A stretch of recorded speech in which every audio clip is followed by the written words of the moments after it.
l'union fait la force et les acteurs politiques l'ont bien compris concernant la lutte contre le Covid-19. Hier, l'opposition sénégalaise a mis de côté ses intérêts partisans pour répondre favorablement à l'appel du président de la République. Ainsi donc, nous disent nos confrères du journal Sud Quotidien, le leader du parti Rewmi Idrissa Seck, celui de Pastef les Patriotes Ousmane Sonko ou encore le patron du grand parti Malick Gakou, sans oublier le président du mouvement Taxawu Sénégal Khalifa Sall, ont tous répondu à l'appel du chef de l'État. Idrissa Seck, qui a été le premier leader reçu par le chef de l'État, a affiché son adhésion à toutes les mesures d'urgence prises par le président de la République dans la lutte contre la pandémie à coronavirus. Le leader du parti Rewmi n'a pas manqué en outre de marquer toute son adhésion au projet de loi que le président Macky Sall envisage de poser sur la table de l'Assemblée nationale pour la prorogation de l'état d'urgence de 3 mois. Et il a ainsi appelé l'hémicycle à voter cette loi et à accompagner le chef de l'État. Dans le quotidien Le Soleil, nos confrères reviennent aussi sur la classe politique qui sonne l'union sacrée autour de Macky Sall, et nos confrères décrivent qu'hier, une quinzaine de leaders politiques, dont ceux de l'opposition parlementaire, ont tour à tour été séparément reçus en audience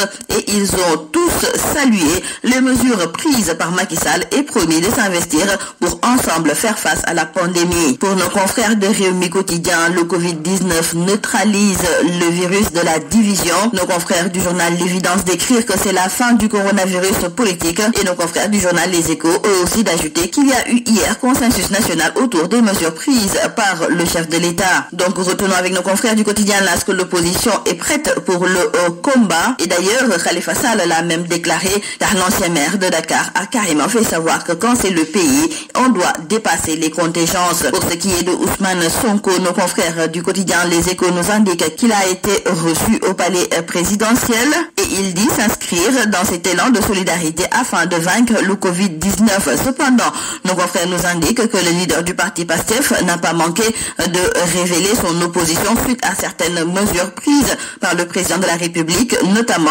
l'annulation généralisée de la dette fiscale. Pour Sonko, il serait plus pertinent de demander un moratoire pour le paiement de ces dettes fiscales, ce pour éviter, dit-il, que cet argent aille dans des poches et non pas dans la lutte contre la pandémie ou la relance de l'économie. Dans le journal Critique, nos confrères se posent la question à savoir pourquoi Maître Abdoulaye Wade n'a pas été lui aussi consulté par le chef de l'État.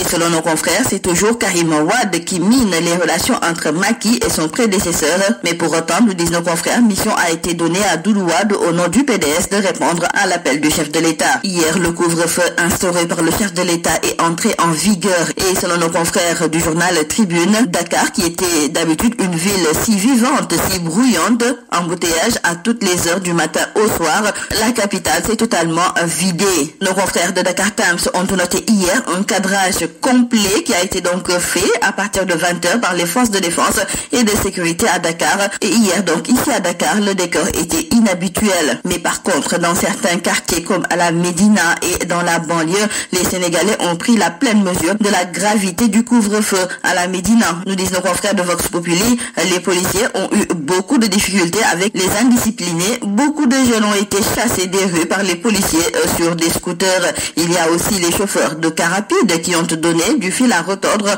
aux éléments des forces de l'ordre, et ces dernières ont été obligées de coincer les cars qui roulaient encore alors qu'il était 20h passées. Et nos confrères nous parlent de ces images et vidéos qui circulent sur les réseaux sociaux où des chauffeurs de véhicules ou bien de simples passants sont tabassés par les forces de l'ordre. Des scènes surréalistes, nous disent nos confrères du journal Vox Populi. Et toujours à propos du coronavirus, dans le journal Libération, nos confrères nous parlent de sa propagation au niveau de l'Italie. Et dans ce pays, 3 Sénégalais ont été infectés. Et donc après Brescia, les 2 nouveaux cas ont été détectés à Livorno et Santa Cruz. Terminons par le sport. Nos confrères du quotidien du sport Stade nous donnent aujourd'hui des nouvelles de Salif Sané. Il est blessé depuis le 3 novembre dernier et il est resté 4 mois sans compétition.